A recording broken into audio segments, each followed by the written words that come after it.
We've created a photometric light and chosen a basic template of a 100-watt bulb. Now we're going to play around with exposure control to get the right look. So this is the rendering from a moment ago when we just had a default free light without the template chosen.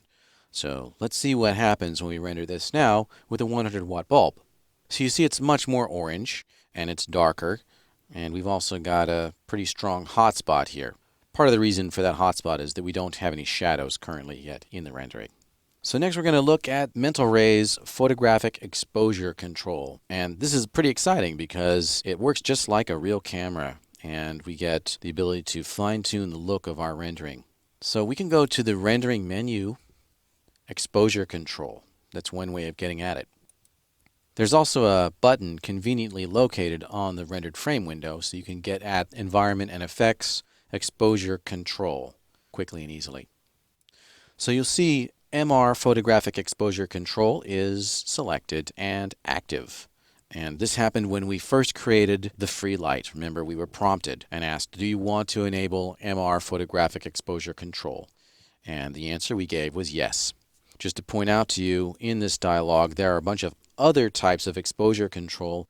These only work with the scanline renderer and not with Mental Ray. So your only choice here is MR photographic exposure control.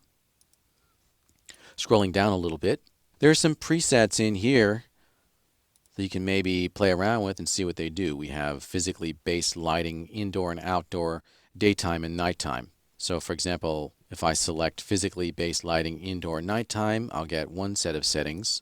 And if I try indoor daylight, I'll get different settings. I don't tend to use these presets very much because I always have to adjust the values anyway. Go back to indoor nighttime. You'll note that things change in the viewport when I do this because I have the option of lighting and shadows, enable exposure control in viewport turned on. So whenever I do something here, I'll see a pretty good preview here. All right, so what do we have in here? Well, this works just like a real camera.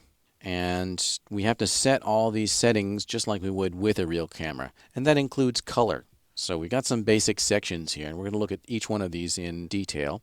We've got the exposure section, which is basically the brightness. And then the image control section, which breaks down into an area that deals with contrast, which is here.